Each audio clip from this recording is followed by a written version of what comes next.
युधिष्ठिर ने भगवान श्री कृष्ण से कहा, हे श्री कृष्ण, मुझे फाल्गुन मास के शुक्ल पक्ष की एकादशी का नाम और महात्म्य बताने की कृपा कीजिए। भगवान श्री कृष्ण बोले, महाभाग धर्मनंदन, फाल्गुन मास के शुक्ल पक्ष की एकादशी का नाम आमल की है। इसका पवित्र व्रत विष्णुलोक की प्राप्ति कराने वाला है।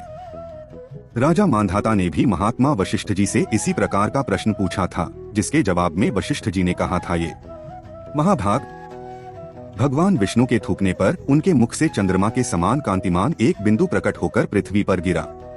उसी से आमलक मतलब आंवले का महान वृक्ष उत्पन्न हुआ, जो सभी वृक्षों का आदिभूत कहलाता है। इस समय प्रजा की सृष्टि करने के लिए भगवान ने ब्रह्मा जी को उत्पन्न किया और ब्रह्मा जी ने देवता, दानव, गंधर्व, यक्ष, राक्षस, नाग तथा निर्मल अंतःकरण वाले महर्षियों को जन्म दिया। उनमें से देवता और ऋषि उस स्थान पर आए जहाँ विष्णुप्रिय आमलक का वृक्ष था। महाभाग, उसे देखकर देवताओं को बड़ा विस्मय हुआ, क्योंकि उस वृक्ष के बारे में वे नहीं जानते थे। उन्हें इस प्रकार विस्मित देख आकाशवाणी हुई, महर्षियों, यह सर्वश्रेष्ठ आमलक का वृक्ष है जो विष्णु को प्रिय है। इसके स्मरण मात्र से गोदान का फल मिलता है। स्पर्श करने से इससे दुगना और फल भक्षण करने से तिगुना पुण्य प्राप्त होता है। यह सब पापों को हरने वाला वैष्णव वृक्ष है। इसके मूल में विष्णु, उसके ऊपर ब्रह्मा, स्कंध में परमेश्वर भगवान रुद्र, शाखाओं में मुनि, टहनियों में देवता, पत्तों में वसु, फूलों में मरुदगण तथा फलों में समस्त प्रजापति वास करते हैं। आमलक सर्वदेवमय है। अतः विष्णु भक्त पुरुषों के लिए यह परम पूज्य है। इसलिए सदा प्रयत्न पूर्वक आमलक का सेवन करना चाहिए। ऋषि बोले, आप कौन हैं, देवता हैं या कोई और? हमें ठीक ठीक बताइए। पुनः आकाशवाणी हुई, जो संपूर्ण भूतों के कर्ता और समस्त भुवनों के सृष्टा हैं, जिन्हें विद्वान पुरुष भी कठिनता से देख पाते हैं, मैं वही सनातन विष्णु हूँ। देवाधिदेव भगवान विष्णु का यह कथन सुनकर वे ऋषिगण भगवान की स्तुति करने लगे। इससे भगवान श्रीहरि संतुष्ट हुए और बोले, महर्षियों, तुम्हें कौन सा अभीष्ट वरदान दूं? ऋषि बोले, भगवंत, यदि आप संतुष्ट हैं तो हम लोगों के हित के लिए कोई ऐसा व्रत बतलाइए जो स्वर्ग और मोक्ष रूपी फल प्रदान करने वाला हो। श्री विष्णु जी बोले, महर्षियों, फाल्गुन मास के शुक्ल पक्ष में यदि पुष्य नक्षत्र से युक्त एकादशी हो तो वह महान पुण्य देने वाली और बड़े बड़े पातकों का नाश करने वाली होती है। इस दिन आंवले के वृक्ष के पास जाकर वहां रात्रि में जागरण करना चाहिए। इससे मनुष्य सब पापों से छूट जाता है और सहस्र गोदान का फल प्राप्त करता है। विप्रगण, यह व्रत सभी व्रतों में उत्तम है, जिसे मैंने तुम लोगों को बताया है। ऋषि बोले, भगवंत, इस व्रत की विधि बताइए। इसके देवता और मंत्र क्या हैं? पूजन कैसे करे? उस समय स्नान और दान कैसे किया जाता है? भगवान श्री विष्णु जी ने कहा, हे द्विजवरों, इस एकादशी को व्रती प्रातःकाल दंत धावन करके यह संकल्प करे कि हे पुंडरीकाक्ष, हे अच्युत, मैं एकादशी को निराहार रहकर दूसरे दिन भोजन करूंगा। आप मुझे शरण में रखें। ऐसा नियम लेने के बाद पतित, चोर, पाखंडी, दुराचारी, गुरुपत्नीगामी तथा मर्यादा भंग करने वाले मनुष्यों से वह वार्तालाप न करे।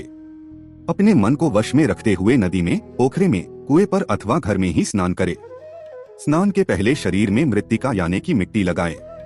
मृत्तिका लगाने का मंत्र है, अश्वक्रांते रथक्रांते विष्णुक्रांते वसुंधरे। मृत्तिके हर में पापन जन्म कोट्या समर्जितम, अर्थात वसुंधरे। तुम्हारे ऊपर अश्व और रथ चला करते हैं तथा वामन अवतार के समय भगवान विष्णु ने भी तुम्हें अपने पैरों से नापा था। मृत्तिके, मैंने करोड़ों जन्मों में जो पाप किए हैं, मेरे उन सब पापों को हर लो। और स्नान का मंत्र है, त्वमातः सर्वभूताना जीवन तत्तु रक्षकम, स्वेज्जोद्भिज्य जातिना रसाना पत्ये नमः। स्नातोह सर्वतीर्थेषु हृदप्रस्रवणेषु च, नदीषु देवखातेषु इदं स्नान तुम्हें भवेत्। अर्थात हे जल की अधिष्ठात्री देवी माते, तुम संपूर्ण भूतों के लिए जीवन हो।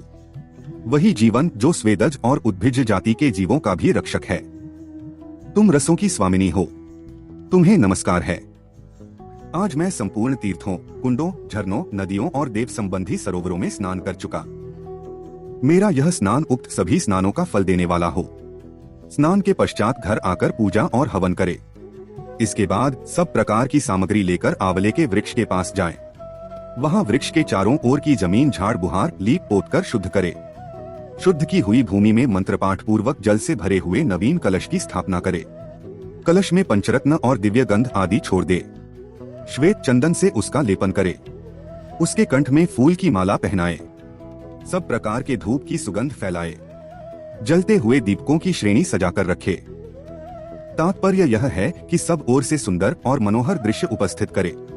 विद्वान पुरुष को चाहिए कि वह परशुराम जी की प्रतिमा बनवाए। प्रतिमा अपनी शक्ति और धन के अनुसार 1 या आधे माशे सुवर्ण की होनी चाहिए।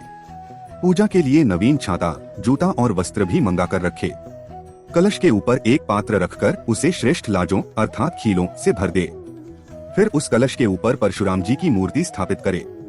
विश्वकाय नमः कहकर उनके चरणों की, विश्वरूपिणे नमः से दोनों घुटनों की, उग्राय नमः से जांघों की, दामोदराय नमः से कटिभाग की, पद्मनाभाय नमः से उदर की, श्रीवत्सधारिणे नमः से वक्षस्थल की, चक्रिणे नमः से बाईं बाह की, गदिने नमः से दाहिनी बाह की, वैकुंठाय नमः से कंठ की, यज्ञमुखाय नमः से मुख की, विशोकनिधे नमः से नासिका की, वासुदेवाय नमः से नेत्रों की, वामनाय नमः से ललाट की, सर्वात्मने नमः से संपूर्ण अंगों तथा मस्तक की पूजा करे। ये ही पूजा के मंत्र हैं। तदनंतर भक्तियुक्त चित्त से शुद्ध फल के द्वारा देवाधिदेव परशुराम जी को अर्घ्य प्रदान करे। अर्घ्य का मंत्र इस प्रकार है। नमस्ते देवदेवेश जानदग्न्य नमोस्तुते, गृहाणार्घ्यमिम दत्तमाम्लक्या युतम हरे। अर्थात हे देवदेवेश्वर जमदग्नि नंदन श्री विष्णु स्वरूप परशुराम जी, आपको नमस्कार है, बारंबार नमस्कार है। आंवले के फल के साथ दिया हुआ मेरा यह अर्घ्य ग्रहण कीजिए। तदनंतर भक्तियुक्त चित्त से जागरण करे। नृत्य, संगीत, वाग, धार्मिक उपाख्यान तथा श्री विष्णु संबंधी कथा वार्ता आदि के द्वारा वह रात्रि व्यतीत करें। उसके बाद भगवान विष्णु के नाम ले लेकर आमलक वृक्ष की परिक्रमा 108 या 28 बार करें। फिर सवेरा होने पर श्रीहरि की आरती करें। ब्राह्मण की पूजा करके वहाँ की सब सामग्री उसे निवेदित कर दे। परशुराम जी का कलश, 2 वस्त्र, जूता आदि सभी वस्तुएं दान कर दे और यह भावना करें कि परशुराम जी के स्वरूप में भगवान विष्णु मुझ पर प्रसन्न हो। तत्पश्चात आमलक का स्पर्श करके उसकी प्रदक्षिणा करें और स्नान करने के बाद विधि पूर्वक ब्राह्मणों को भोजन कराएं। तदनंतर कुटुंबियों के साथ बैठकर स्वयं भी भोजन करें। संपूर्ण तीर्थों के सेवन से जो पुण्य प्राप्त होता है तथा सब प्रकार के दान देने से जो फल मिलता है वह सब उपर्युक्त विधि के पालन से सुलभ होता है। इस व्रत से समस्त यज्ञों की अपेक्षा भी अधिक फल मिलता है, इसमें तनिक भी संदेह नहीं है। यह व्रत सब व्रतों में उत्तम है। वशिष्ठ जी कहते हैं, हे महाराज, इतना कहकर देवेश्वर भगवान विष्णु वहीं अंतर्धान हो गए। तत्पश्चात उन समस्त महर्षियों ने उक्त व्रत का पूर्ण रूप से पालन किया। नपश्रेष्ठ, इसी प्रकार तुम्हें भी इस व्रत का अनुष्ठान करना चाहिए। भगवान श्री कृष्ण कहते हैं, युधिष्ठिर, यह दुर्धर्ष व्रत मनुष्य को सब पापों से मुक्त करने वाला है। तो प्रियजनों, यही है इस एकादशी की पावन महिमा। आइए हम सभी मिलकर भक्ति और संयम के इस संदेश को अपने जीवन में अपनाने का प्रयास करें। ईश्वर हम सबका मंगल करें। जय श्री कृष्ण।